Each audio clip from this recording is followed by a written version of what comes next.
नारायण। आज हम लोग बात करेंगे जप के बारे में।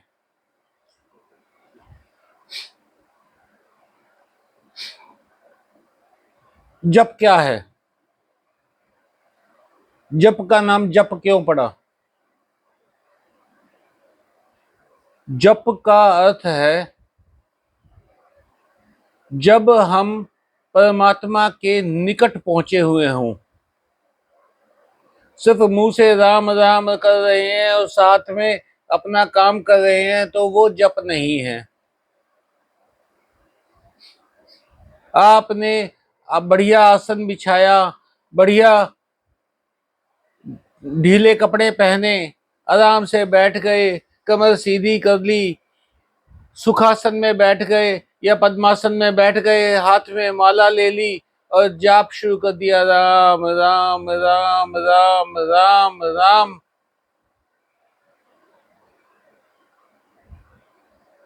पर मन घूम रहा है चारों तरफ, तो वो जप नहीं है। आप बेड पे लेटे हुए हैं,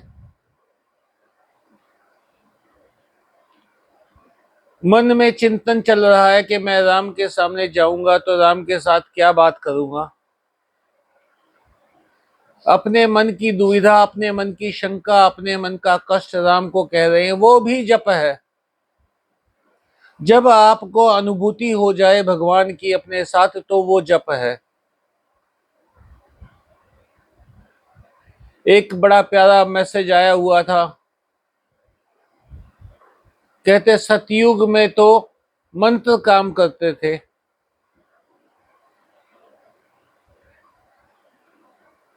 त्रेता में तंत्र काम करते थे, द्वापर में यंत्र काम करते थे और कलयुग में षड्यंत्र काम करते हैं। हम हर कोई षड्यंत्र में उलझा हुआ है, उस षड्यंत्र को हम रणनीति का नाम दे देते हैं।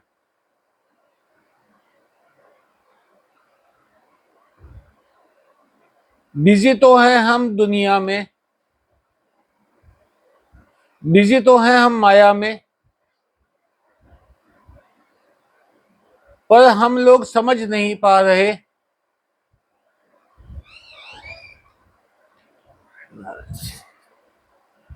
पर हम समझ नहीं पा रहे कि जप क्या है। माया का एक ही काम है,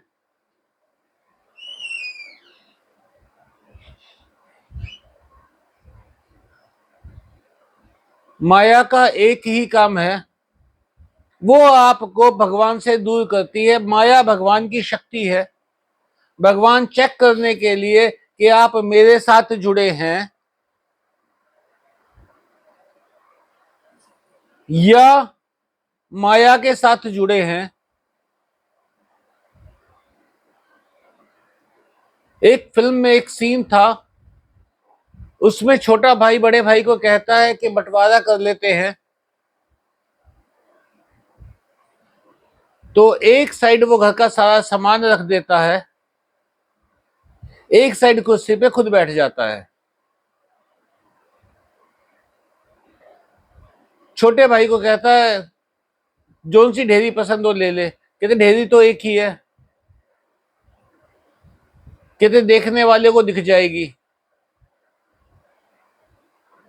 तो वो रियलाइज करता है कि एक तरफ तो सारा धन दौलत जेवरात और जमीनों के कागजात और घरों के कागजात पड़े हुए हैं और एक तरफ उसके भाई बैठे हुए हैं। भगवान आपके साथ भी यही करते हैं। एक तरफ तो सारी माया का अंबार लगाया हुआ है और एक तरफ भगवान खुद बैठे हुए हैं। आप जब माया के अंबार से निकल कर प्रभु की तरफ जाते हो, वो रास्ता जप है। कलयुग केवल नाम आधारा, सुमिरे सुमिरे उतर ही पारा। सतयुग में भगवान और इंसान एक ही लोक में रहते थे।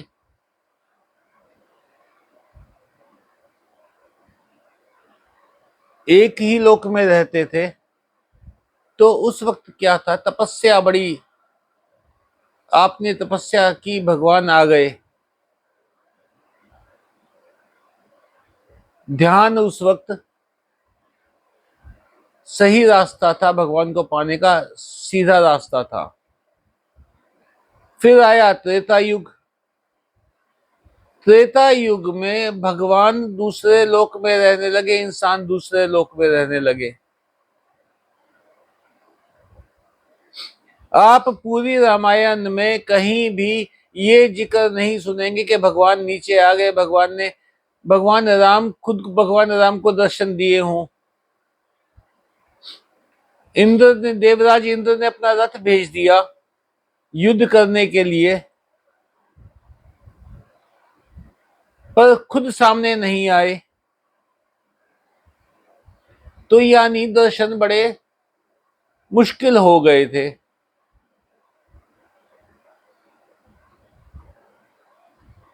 अब आया द्वापर। द्वापर में मंत्र जाप होने लगा। मंत्र जप में बड़ी चीजें होती हैं, एक खास धुन चाहिए। ओम नमः शिवाय, ओम नमः शिवाय, ओम नमः शिवाय, ओम नमः शिवाय, ये मंत्र जप नहीं है। ओम नमः भगवते वासुदेवाय, ये मंत्र जप नहीं है। जब रस टपकेगा, आपके मन में शांति पहुंचेगी, वो मंत्र जप है। मंत्र जप बड़ा मुश्किल है, इतना आसान नहीं है जितना सब समझे हुए हैं। फिर आ गया कलयुग। कलयुग में भगवान ने कहा कि अब तू सिर्फ मेरा नाम लेता रहे, उस समय तू पार लग जाएगा। सिर्फ नाम बोलने से पार नहीं लगने वाले तुम। नाम लेते हुए, नाम जपते हुए आपको भगवान का ध्यान करना होगा। जय श्री कृष्ण। मेरी आंखों के सामने भगवान कृष्ण की प्रतिमा है। भगवान कृष्ण का स्वरूप है। शंभो, शिव का स्वरूप मेरे सामने है। नारायण, नारायण बैठे हुए हैं समुद्र में, शेष शैया के ऊपर। मां लक्ष्मी बगल में बैठी हुई हैं। सामने हाथ जोड़कर नारद जी, गरुड़ जी, ब्रह्मा जी, शिव सब खड़े हुए हैं। जप ये है, आपको, आप लोगों ने जप को बड़ा इजी ले लिया।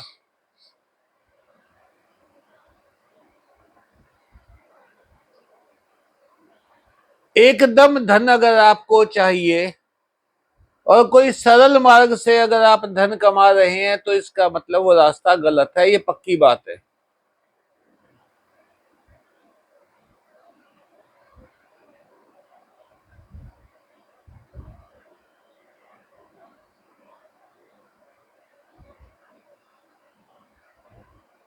ऐसे ही अगर आप ये सोचते हैं कि सरल तरीके से भगवान मिल जाए, तो वो तरीका गलत है।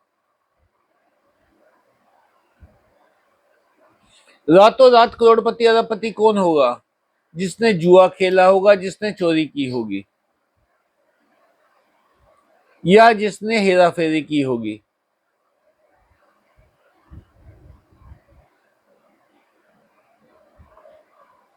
तो वो रास्ता गलत है। तो गलत ही वो रास्ता भी है। अगर आप सोचते हो कि भगवान हमें जल्दी जल्दी जपेंगे तो भगवान मिल जाएंगे, भगवान ऐसे नहीं मिलने वाले। बड़े शांत मन के साथ, बड़े शिथिल मन के साथ जप करते रहिए।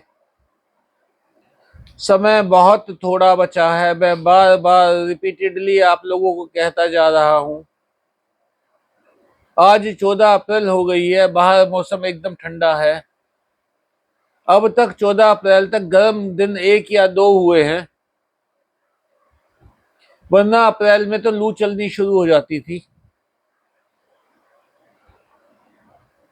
सब मौसम उल्टा पुल्टा हो रखा है। बीकानेर में बाढ़ आ रही है, पहाड़ों पे सूखा पड़ रहा है। जब विपरीत रति हो जाए, विपरीत रीति हो जाए, तो समझ लेना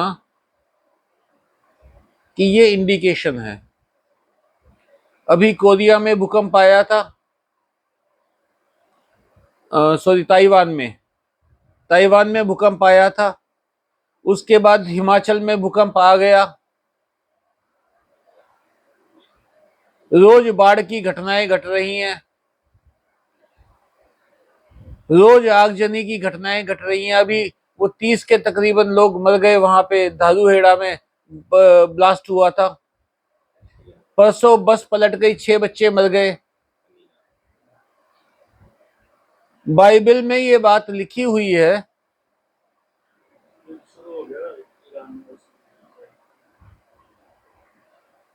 मैंने नए साल पर जब वो दिया था, उसमें कहा था युद्ध के नए मोर्चे खुलेंगे। युद्ध के नए मोर्चे खुलेंगे। देश,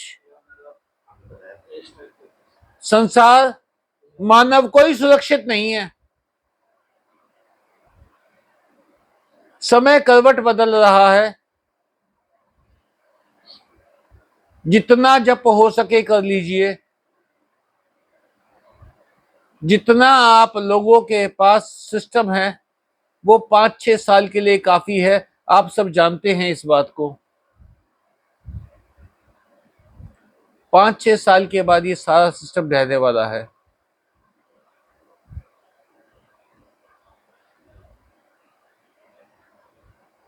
इंडिकेशन मिल रही है, बार बार इंडिकेशन आ रही है, बार बार लक्षण आ रहे हैं।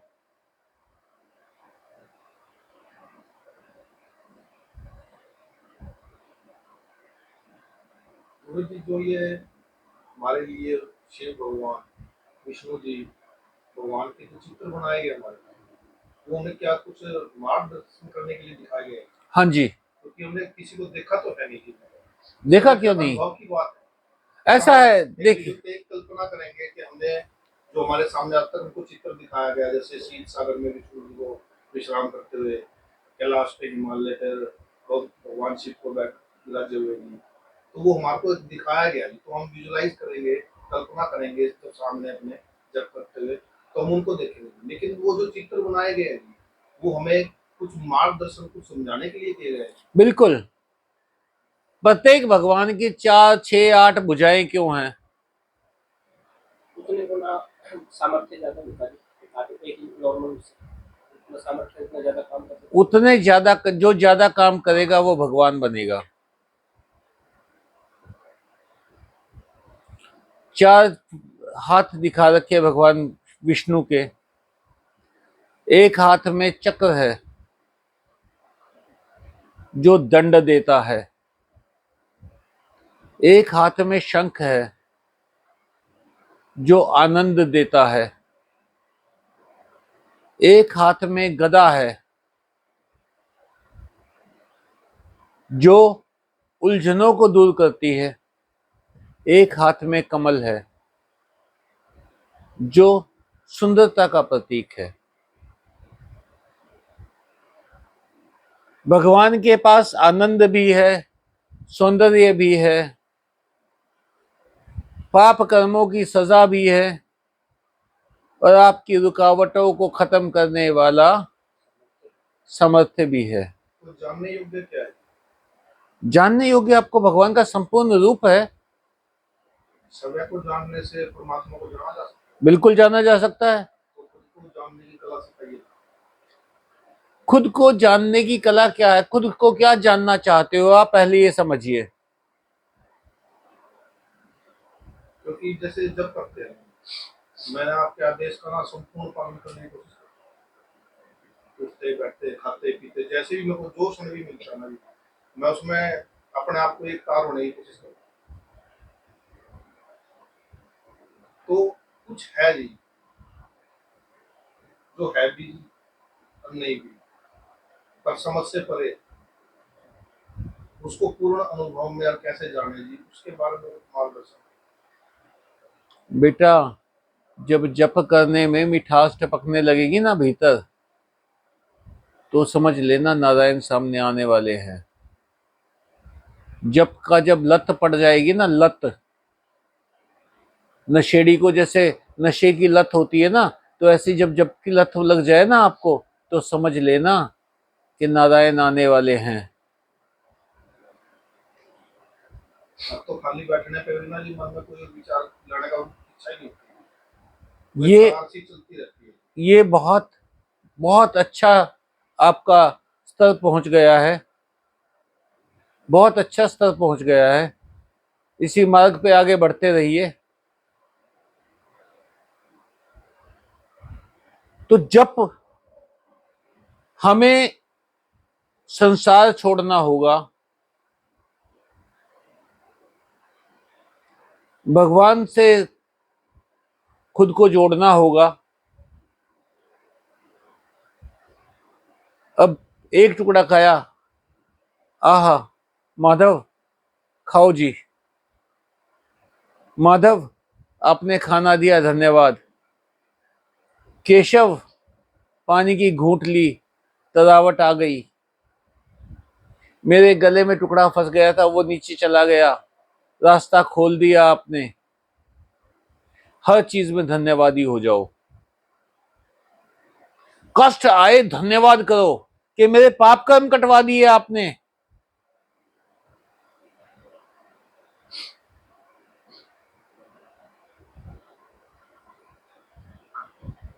और शब्द आता है आभार।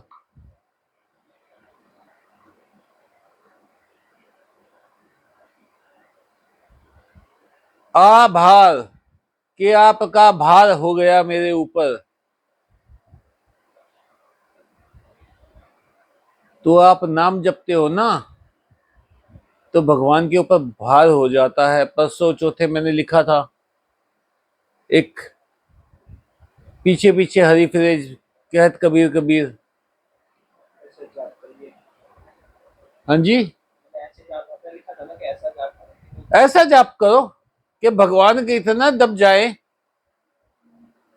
कि उनको तुम्हारे पीछे भागना पड़े। तुम भगवान के पीछे ना भागो।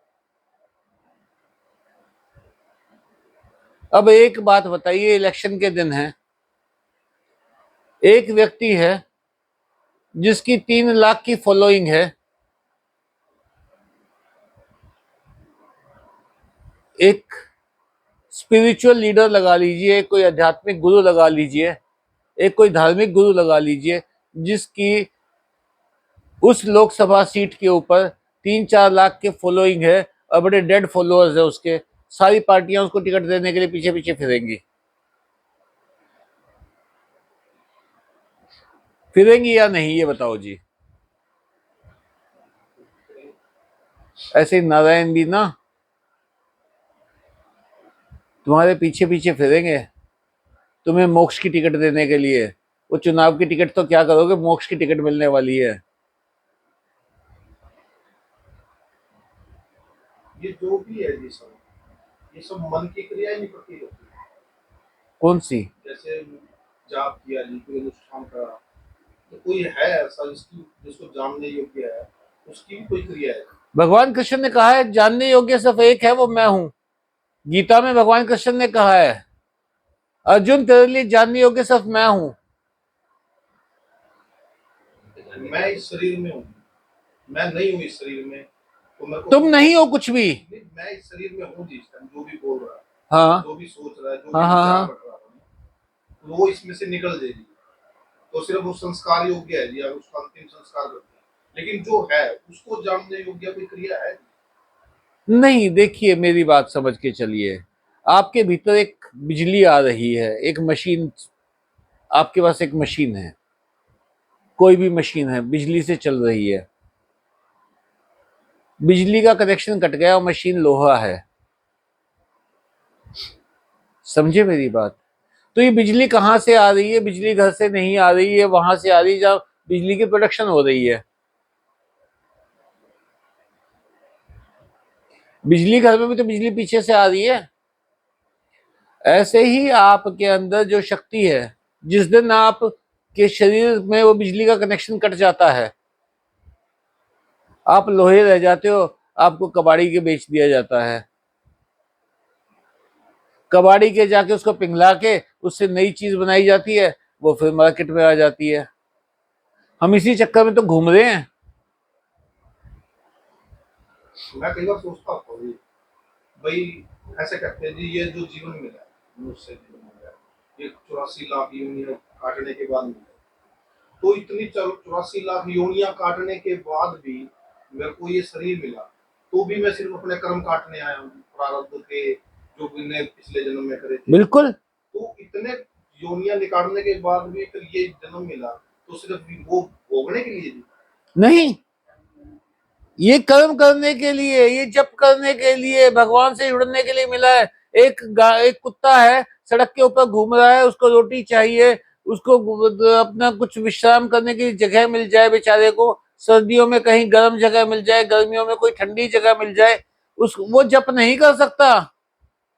एक गाय है बेचारी, आई, बछड़ा दिया, बछड़ा हुआ, बछड़ी हुई, दूध देना शुरू कर दिया, उसके घास खाती रही, दूध देती रही, जप नहीं कर सकती। जप करने का अधिकार सिर्फ आपको मिला है, भगवान को भजने का अधिकार सिर्फ आपको मिला है। एक बात समझ लेना, मैंने पिछली बार भी कही थी, पिछली बार वो वीडियो किसी वजह से नहीं आ पाई थी। हाँ, आवाज म्यूट हो गई थी। ये मत समझना कि तुम्हारे कष्ट कट जाएंगे अगर तुमने जप करना शुरू किया, कष्ट बहुत ज्यादा आएंगे। जब तुम इस रास्ते पे चलते हो ना, भगवान कहते हैं इसके पिछले जन्मों के सारे कर्म कटवा दूं।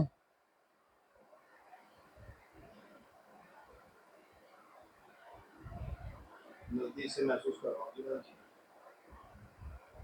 पिछले 8 महीने से ना, बड़ी खतरनाक स्थिति बनी है। हाँ, लेकिन मैं सिर्फ आपके आदेश अनुसार वो एक नाम धारण करके ना जी, बस उसके सारे चल रहे हैं। ये तो 8 महीने से स्थिति ऐसी है कि अगर मैं इस बात से बाहर रहूंगा जी, तो एक तो बंदा सुसाइड करने तक नहीं होगा। तो मैं यही तो बता रहा हूं ना मेरे बेटा, अगर ये सोचते हो ना कि तुम जब शुरू कर दिया, हमने पूजा शुरू कर दी तो हमारे कष्ट कट जाएंगे, नहीं, कष्ट कई गुने आएंगे। साल में, 2 साल में, 3 साल में सारे कष्ट खत्म हो जाएंगे, यानी सारे पाप कर्म आपने भुगता दिए। ये बात गांठ मार लो कि अगर तुम्हें भगवान के रास्ते पे चलना है तो सारे कष्ट भोगने के लिए तैयार हो जाओ।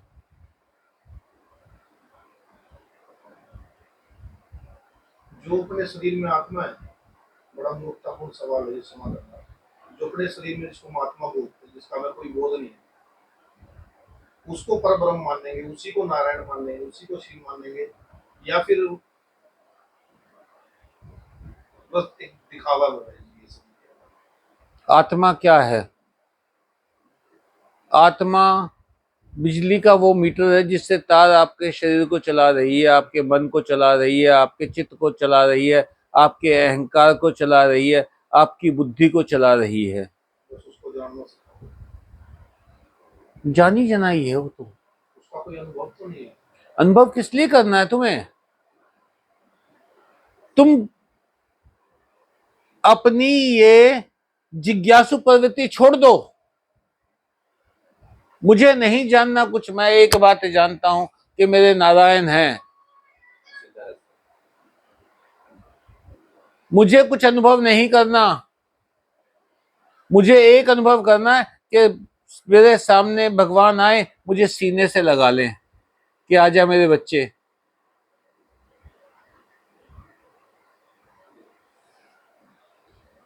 एक पिता के बहुत सारे पुत्र हैं,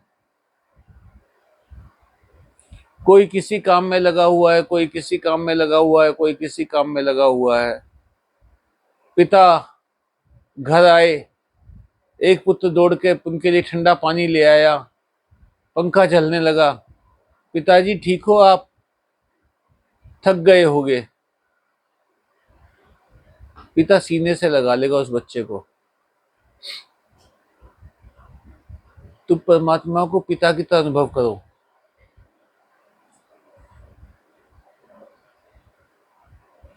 आत्मा को जानने का प्रयास मत करो, हमारे पास समय नहीं है।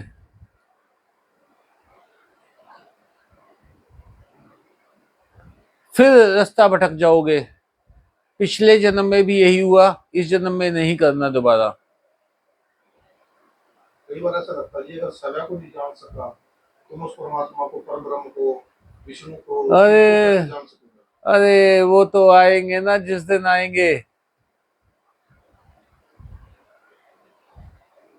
रोम रोम में से आनंद फूटेगा।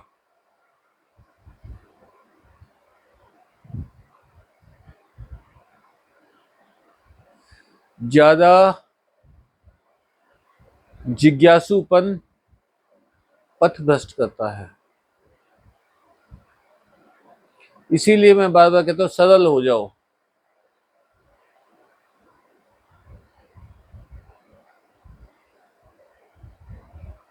वो पानी की बोतलें रखी हुई हैं, तुम सब पानी को देख रहे हो, इसमें ठंडा है, इस पे पानी मीठा है, इसमें शिकंजी रखी है, इसमें शरबत रखा है, इसमें कोल्ड ड्रिंक रखा हुआ है, इसमें जहर रखा हुआ है। सारी बोतलें तुम देखने लगोगे अगर, तो एक बोतल पे लिखा हुआ है कि ये ठंडा मीठा पानी है, तुमने उठा के घूंट भर ली, प्यास बुझ गई। वो जो 36 बोतलें पड़ी हैं उनकी तरफ जाना ही नहीं। आम खाओ ना। एक छोटी सी बात और पूछो। बिल्कुल पूछो जी। शिव है जी, वो भी ध्यान में बैठे हैं, और जो विष्णु जी है वो भी ध्यान में बैठे हैं। किसके जी? एक दूसरे के। वो तो दोनों एक ही है जी। शिव भजे हर भजे हरि को, हरि भजते हैं हर। दोनों को अलग अलग जानते केवल मूर्ख नर।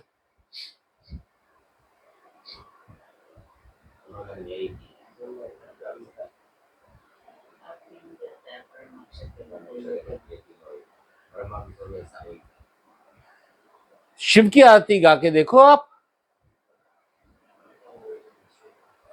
वो शिव की आरती नहीं है जो शिव की आरती हम गाते हैं। वो त्रिमूर्ति की आरती है, त्रिदेवों की आरती है, और उसमें जानत अविवेका, इन तीनों में अंतर जाने अविवेका, तन्व अक्षर के मध्य ये तीनों एका। और जो सब बोला जिसका थोड़ा बताना, जिसका आप कह रहे हैं, प्राण प्राण अक्षर। तन्वाक्षर मतलब ओम, अ उ म। ओम में तीनों एक है। हाँ, अ से है आदि यानी ब्रह्मा, अ से है आदि, उ से हरि, म से महेश, ओम। अगर आप देखोगे जो आर्य समाजी है वो ओ और बीच में उ और फिर म लगाते हैं। ये ब्रह्मांड की ध्वनि नहीं है ओम तो। फिर वही, ये ब्रह्मांड की ध्वनि नहीं है, ये ईश्वर है, इसके अंदर ध्वनि ही ईश्वर है। अब तुम जप कर रहे हो, ये ध्वनि ही तो है। आप पुकार रहे हो किसी को, किसी से बात कर रहे हो, मशीन चल रही है, पक्षी बोल रहा है, सब ध्वनि तो है। अरे हमारे तो चलने तक में ध्वनि है, हमारे खाने में ध्वनि है, हमारे सांस लेने में ध्वनि है।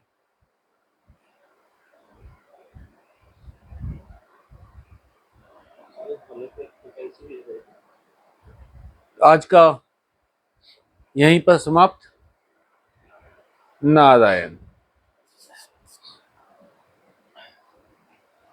एक ऐसी